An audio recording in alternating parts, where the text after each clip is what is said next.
Hello दोस्तों। आज हम जानेंगे कि अमेरिकी ऐप्स पर अत्यधिक निर्भरता भारत कैसे हो रहा है। जीटीआरआई की भारत के लिए चेतावनी दी गई है कि भारत कैसे अमेरिकी ऐप्स पर अत्यधिक निर्भरता बढ़ाता जा रहा है। तो हम इसके बारे में हम जानेंगे। तो पहले हम परिचय के बारे में जान लेते हैं।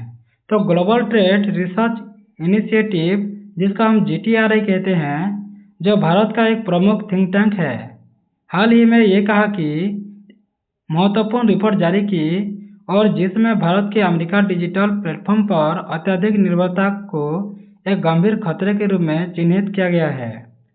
यह चेतावनी 14 सितंबर 2025 को सामने आई, जब जीटीआरआई ने डिजिटल स्वराज मिशन की शुरुआत की थी व सिफारिश की। रिपोर्ट के अनुसार भारत की अर्थव्यवस्था और सुरक्षा के लिए अमेरिकी ऐप्स, सॉफ्टवेयर या क्लाउड सर्विसेज और सोशल मीडिया प्लेटफॉर्म पर निर्भरता को एक रणनीतिक कमजोरी साबित हो सकती है। विशेष रूप से अमेरिकी सरकार द्वारा सेवाओं को रोकने या डेटा एक्सेस को सीमित करने की स्थिति में भारत की डिजिटल इंफ्रास्ट्रक्चर पूरी तरह से ठप पड़ सकता है। यह विश्लेषण जीटीआरआई की रिपोर्ट पर आधारित है, तो उसको हम अच्छे से हम जानेंगे क्या क्या होगा। जीटीआई की यह रिपोर्ट न केवल तकनीकी निर्भरता पर केंद्रित है, बल्कि यह भारत की डिजिटल संप्रभुता, जिसको हम सॉवरेनिटी कहते हैं, उसको मजबूत करने की आवश्यकता पर जोर देती है। भारत, जो दुनिया का सबसे बड़ा डिजिटल अर्थतंत्र बनने की दिशा में अग्रसर है, वर्तमान में अमेरिकी टेक दिग्गजों जैसे गूगल, माइक्रोसॉफ्ट, अमेजॉन और मेटा पर बुरी तरह से निर्भर है।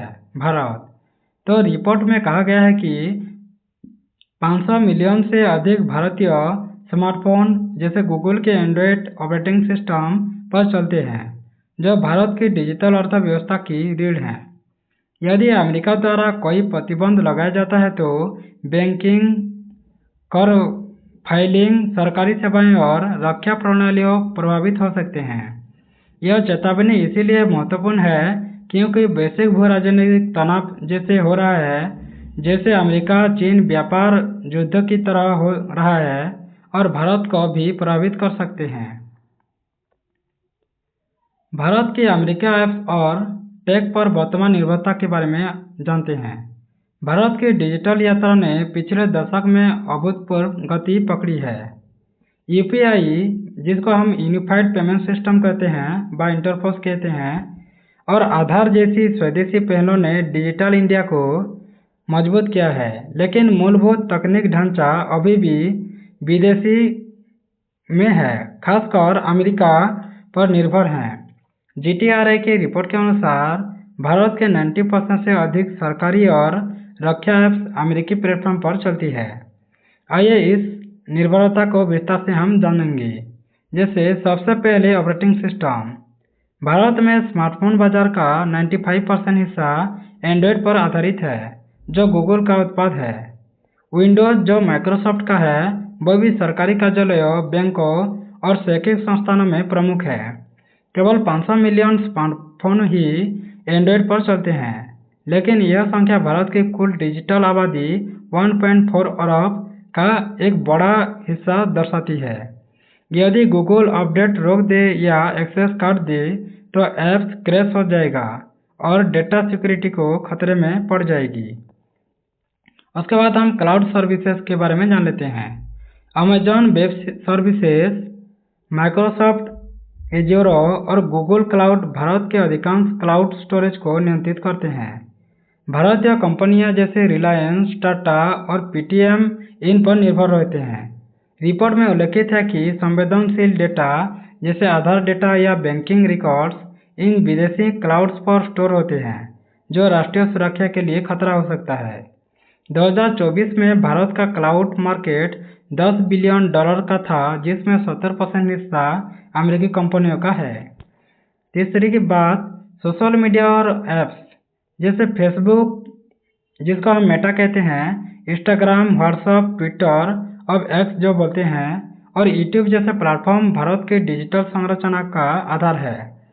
2025 तक भारत में 800 मिलियन से अधिक सोशल मीडिया यूजर्स हैं, जिनमें से 90% अमेरिकी ऐप्स पर सक्रिय हैं। व्हाट्सएप पर 500 मिलियन भारतीय चैट करते हैं, जो व्यापार, शिक्षा और सरकारी संचार के लिए आवश्यक है।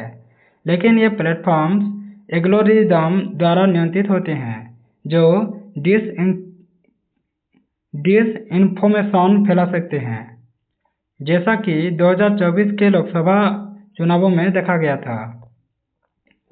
उसके बाद साइबर सिक्योरिटी और एआई के बारे में हम जानेंगे क्या क्या हो रहा है। अमेरिकी फर्म्स जैसे पाले ऑल्टो नेटवर्क्स और सिमेंटेक भारत की साइबर डिफेंस प्रदान करती है। एआई टूल्स जैसे चैट जीपीटी भारतीय व्यवसायों से एकीकृत हो रहे हैं। जीटीआरआई के अनुसार भारत का 80% एआई इंफ्रास्ट्रक्चर अमेरिकी क्लाउड पर निर्भर है, जो डेटा प्राइवेसी को खतरे में डाल सकता है। यह निर्भरता आर्थिक रूप से भी हानिकारक हो सकता है, जो 2024-25 में भारत ने अमेरिकी टैंक कंपनियों को $50 बिलियन से अधिक का भुगतान किया है, जो विदेशी मुद्रा का बड़ा हिसाब है। इसके अलावा जॉब मार्केट में अमेरिकी सॉफ्टवेयर स्किल्स की मांग 70% है, जो स्वदेशी विकास को बाधित करते हैं। कुल मिलाकर यह निर्भरता भारत को डिजिटल कॉलोनी बना रही है, जहां विदेशी कंपनियां नीतियां तय करती हैं। उसके बाद जोखिमों का विश्लेषण भी कर लेते हैं, जैसे आर्थिक सुरक्षा और भू राजनीतिक खतरे के बारे में। जीटीआरआई की चेतावनी का मूल बिंदु जोखिम पर है। ये जोखिम बहुआयामी है और भारत की प्रगति को रोक सकते हैं। जैसे आर्थिक जोखिम, जैसे अमेरिकी प्लेटफॉर्म पर निर्भरता भारत की जीडीपी को प्रभावित कर सकती है। यदि सेवाएं बंद हो जाए तो डिजिटल पेमेंट्स, जो 40% लेनदेन होता है, वो ठप हो जाएगा। उदाहरण के लिए यूपीआई, जो 12 बिलियन ट्रांजैक्शन मासिक करता है, गूगल पे और फोनपे जैसे ऐप पर निर्भर है। एक कटऑफ से, जिसका हम कहते हैं बिलियन ट्रांजैक्शन मासिक करता है, गूगल पे और फोनपे जैसे ऐप्स पर निर्भर होते हैं, और एक कटऑफ से ही कॉमर्स, जैसे 2025 में $200 बिलियन का बाजार था, इसको प्रभावित भी हो सकता है। रिपोर्ट अनुमानित है कि ऐसा संकट 5% जीडीपी हानि पहुंच सकता है। इसके अलावा डेटा सेंटर पर निर्भरता से विदेशी मुद्रा का बहाव भी बढ़ेगा, जो रुपये की कमजोरी को बढ़ावा देगा। उसके बाद हम सुरक्षा जोखिम भी देख लेते हैं, क्या क्या हो सकता है। राष्ट्रीय सुरक्षा के लिए यह सबसे बड़ा खतरा है। 90% सरकारी ऐप्स अमेरिकी ऐप्स पर चलते हैं, जिसमें रक्षा मंत्रालय के सिस्टम भी शामिल है। यदि अमेरिका एक्सेस काट दे तो मिसाइल सिस्टम या इंटेलिजेंस डेटा प्रभावित हो सकता है। साइबर अटैक में विदेशी सॉफ्टवेयर बैकडोर का उपयोग हो सकता है, जैसा कि 2030 के सोलर विंडोज हैक में हुआ था। सोशल मीडिया पर निर्भरता से डिसइंफेक्शन फैल सकती है, व डिइंफॉर्मेशन, जो सामाजिक अशांति पैदा कर सकते हैं। जीटीआरआई ने चेतावनी दी कि भू राजनीतिक तनाव में अमेरिका भारत के डेटा को हथियार बना सकता है। उसके बाद भू राजनीतिक जोखिम के बारे में जान लेते हैं, क्या क्या हो सकता है। अमेरिका चीन तनाव के बीच भारत तटस्थ रहना चाहता है, लेकिन निर्भरता उसे अमेरिकी नीतियों से बांध देती है। उदाहरण की बात करें तो 2019 में हुवावे पर प्रतिबंध से चीन प्रभावित हुआ था। इसी तरह भारत प्रभावित हो सकता है। यूरोप का डिजिटल मार्केट एक्ट व डीएमए अमेरिकी दिग्गजों को नियंत्रित करता है, लेकिन भारत में ऐसा कोई कानून नहीं है। रिपोर्ट में कहा जाता है कि वाशिंगटन डेटा एक्सेस रोककर भारत को दबाव में ला सकता है, खासकर सीमा विवाद में। इन जोखिमों को समझने के लिए ऐतिहासिक उदाहरण ले सकते हैं, जैसे 2020 में टिकटॉक चीन का ऐप पर भारत ने प्रतिबंध लगा दिया था, जिससे 20 लाख नौकरियां प्रभावित हुई थी। लेकिन यह स्वदेशी विकल्पों को बढ़ावा देता है। इससे विपरीत अमेरिकी ऐप्स पर निर्भरता से ऐसा प्रतिक्रिया देना कठिन है। कुल मिलाकर बात करें तो ये जोखिम भारत की आत्मनिर्भर भारत पहल को कमजोर कर सकते हैं। उसके बाद GTRI की सिफारिशों के बारे में जान लेते हैं। पहले डिजिटल स्वराज मिशन के तहत GTRI ने डिजिटल स्वराज मिशन की शुरुआत की सिफारिश की थी सिफारिश की है, जो 2030 तक OAS, क्लाउड, साइबर सिक्योरिटी और AI में आत्मनिर्भर हासिल करने का लक्ष्य रखा है। यह मिशन चरणबद्ध हो सकता है। जैसे पहले अल्पकालिक के बारे में जान लेते हैं। 1 से 2 वर्ष में क्या क्या हो सकता है। संवेदनशील डेटा के लिए सॉवरेन क्लाउड होस्टिंग अनिवार्य कर सकते हैं। राष्ट्रीय OAS प्रोग्राम शुरू कर सकते हैं, जैसे लिनक्स आधारित सिस्टम से। प्रमुख मंत्रालयों में लिनक्स पायलट चलाए जा सकते हैं। स्थानीय डेटा स्टोरेज मैंडेट लागू करें और डिजिटल ट्रांजैक्शन टैक्स से फंडिंग कर सकते हैं। उसके बाद मध्यमकालिक की बात करें तो 3 से 5 वर्ष तक क्या करेंगे, तो सरकारी सिस्टम को भारतीय सॉफ्टवेयर पर पूरी तरह माइग्रेट कर सकते हैं। Public private cyber security consortium बनाए जा सकते हैं। स्वदेशी AI इकोसिस्टम विकसित कर सकते हैं, जैसे ओपन सोर्स मॉडल्स में। उसके बाद दीर्घकालिक बात करें तो 5 से 7 वर्ष तक क्या कर सकते हैं, तो क्लाउड में समानता हासिल करें। रक्षा क्षेत्र में विदेशी OAS को बदलें, जैसे वैश्विक स्तर पर प्रतिस्पर्धी ओपन नेटवर्क प्लेटफॉर्म बना सकते हैं। ये सिफारिशें व्यवहारिक है।